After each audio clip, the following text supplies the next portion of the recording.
రాష్ట్రంలో ప్రణాళిక లేకుండా పోయింది.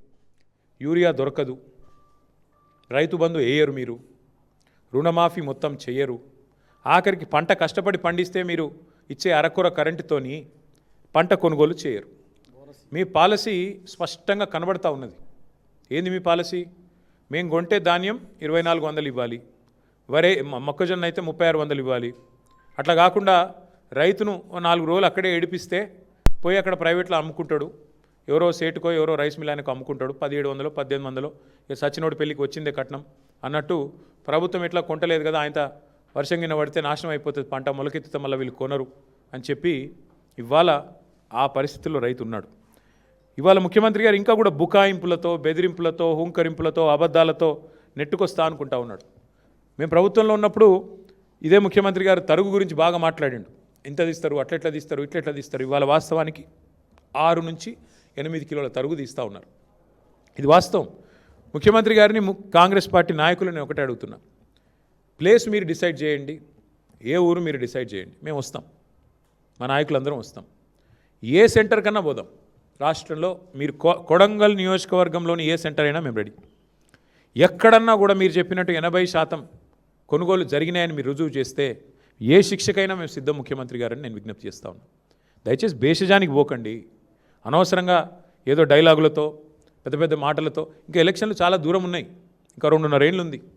ఇప్పటి నుంచే ఎందుకు ప్రతిదానికి రాజకీయం?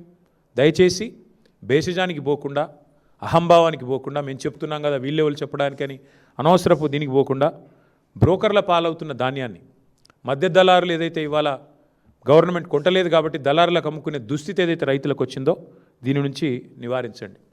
మా శ్రీనివాస్ గౌడ్ గారు గుర్తు చేస్తూ ఉన్నారు, బోనస్ ఎగ్గొట్టిండు అని. బోనస్ కాదు, ఈ ప్రభుత్వమే పెద్ద బోగస్. ఈ ప్రభుత్వమే పెద్ద బోగసు. వాళ్ళ రైతు డిక్లరేషన్ అంత పెద్ద బోగస్ ఇంకోటి లేనేలేదు.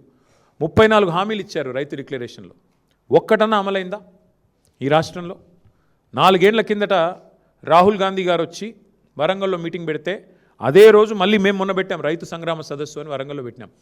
ఆ రోజు అడిగాను నేను, ఎంతసేపు ముఖ్యమంత్రిని తిట్టిండి. నేను ముఖ్యమంత్రిని తిట్టలే, రైతు బంధు వేయకుండా ఉండేందుకు మేము ఏమైనా దివానగాళ్ళమా అన్నాడు ముఖ్యమంత్రి. నేను గదే గుర్తు చేసిన. ఇప్పుడు ఏని దివానగాడేవాడని నేను అడిగిన. నేను ముఖ్యమంత్రి గారు నేనేం తిట్టలే. కేవలం ఆనాడు మేమేమైనా దివానగాళ్ళమా, మాకేమైనా దిమాక్ లేదా అన్నాడు. నేను గదే చెప్పిన.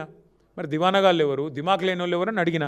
దానికి అసలు విషయం చెప్పకుండా రైతు బంధు ఇప్పుడు 4వ సారి సక్సెస్ఫుల్గా ఎగ్గొట్టారు ఈ ప్రభుత్వం వచ్చాక.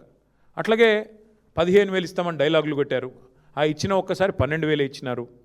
ఇక చెప్తూ పోతే చాలా ఉన్నాయి. విత్తనాలు దొరకవు, యూరియా దొరకదు, షాపులో లేదు కాబట్టి దాచిపెట్టేందుకు యాప్లో అని చెప్పి యాప్ డ్రామాలు, ఇవన్నీ రైతులు చూస్తున్నారు. ముఖ్యమంత్రి గారు మీ హుంకరింపులు, మీ అబద్ధాలు. ఇవాళ లారీలు లేవు, ట్రాన్స్పోర్ట్ చేసేటోడు లేడు, బస్తాలు దించేటోడు లేడు, హమాలి దిక్కులేడు. మీ ప్రభుత్వానికి ప్రణాళిక లేదు. కేంద్ర ప్రభుత్వం ఏమన్నా వాళ్ళేమన్నా మంచి చేస్తున్నారంటే మన ప్రధానమంత్రి గారు వచ్చి మన రాష్ట్రానికి వచ్చి హైదరాబాద్లో మీటింగ్ పెట్టి సావు కబురు చల్లగా చెప్పిపోయిండు. రైతులు యూరియా వాడుడు తక్కువ చేయాలి, బంగారం కొనుడు తక్కువ చేయాలి. మరి ఆ పెద్ద మనిషి వచ్చి శుద్ధులు చెప్పిండు. దాన్ని బట్టి అర్థమయ్యేది ఏంటంటే నాకు వచ్చే సీజన్లో కూడా తప్పదు, కాంగ్రెస్ అనే ఈ దరిద్రం ఈ రాష్ట్రంలో ఉన్నంతకాలం రైతులకు ఇక్కట్లు తప్పవు, మళ్ళీ యూరియా దొరకదు. ఆయన కేంద్ర ప్రభుత్వానికి నాయకత్వం వహించే పెద్ద ఆయన మోడీ గారు చెప్తున్నారు. రాష్ట్రంలో ఉన్న మంత్రులకు, ముఖ్యమంత్రి గారికి డబ్బు సంచుల మీద ఉన్న దృష్టి ధాన్యం సంచుల మీద లేదు, యూరియా సంచుల మీద లేదు. కాబట్టి మరి ముందస్తు ప్రణాళికలు లేవు, ప్లానింగ్ లేదు, ముఖ్యమంత్రికి అసలు సోయే లేదు. గన్నీ బ్యాగులు దొరకవు కానీ గన్లు మాత్రం బాగా దొరుకుతున్నాయి, ఇది మీకు తెలుసు, ఇక నేను చెప్పక్కర్లేదు దానికి మించి.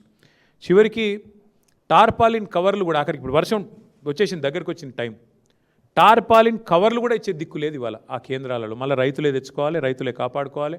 ఆరుగాలం కష్టపడి పండించిన పంటను కాపాడుకోకపోతే ఇవాళ ఈ ప్రభుత్వం అయితే ఏమీ చేయదు అనేది స్పష్టంగా అందరికీ అర్థమైపోయింది.